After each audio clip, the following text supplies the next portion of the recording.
Hello everybody. So today's discussion is going to be on when to use an advocate. So I'm often asked, what is my personal background? Why is it that I am qualified to be an advocate?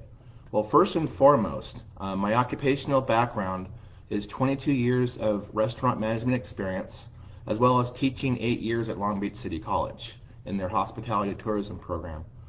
In addition to that, I have a master's of business administration from the University of Redlands. And as a combination of all of those various traits, I am qualified to be a professional in the area of hospitality and tourism. However, when my son was diagnosed with autism back in 2005, I had to make a choice.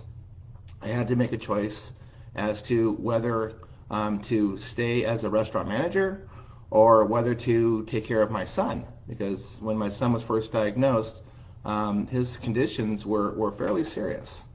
We got regional center services, and I started to go to various parent groups, and it was at a group in Riverside at a function called the Speech and Fun Camp that I first learned myself about protective supervision. And then after learning it myself, I of course went online and did as much research as I possibly could, and I learned all about the program, and I applied for my son, and when my son was 4 years old, we got protective supervision.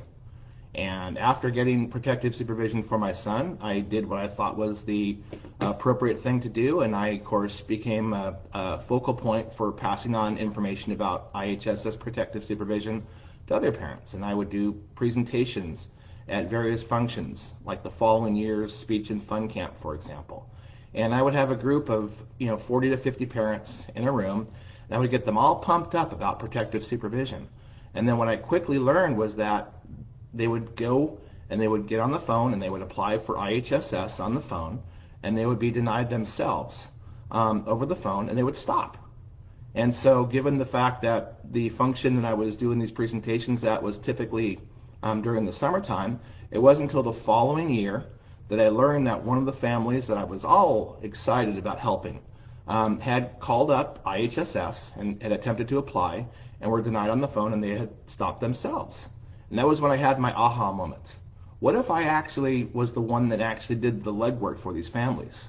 Because obviously, for whatever reason, they were having a block in getting to where they needed to go to.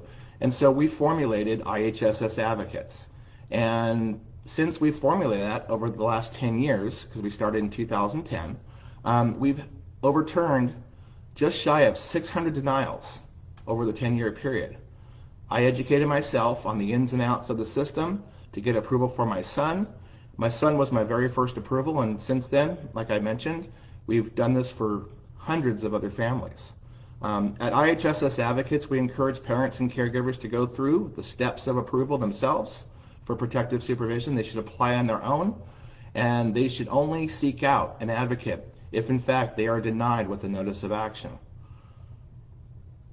We started forum groups like this Facebook group to assist parents and caregivers like yourselves in order to be able to navigate the process for protective supervision.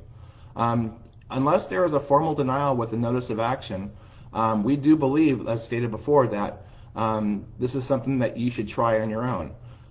You should only use an advocate if it puts you in a place that is better than where you are currently at. Some advocates can be financially more feasible than others. With us personally, the cost of utilizing IHSS Advocates to overturn your denial is less than 4 months of your soon-to-be newly acquired benefits. So it actually is very reasonable, and considering the fact that in most cases there is approximately 8 months worth of retro by the time we actually get approval, it ends up being a situation where after paying our fee, there's money left over for the family, and then going forward, the benefits are completely theirs. Please consider that the fee that you get when you get retro is money you don't currently have. We as advocates have a vested interest in helping you obtain this benefit. If you're not successful in overturning the denial, at least with IHSS Advocates, you don't pay a fee because we are contingent. So we try to make this as painless as possible. As my partner David Wolf often says, it's almost like it's not out of pocket at all because it comes from money that you currently don't have at the moment.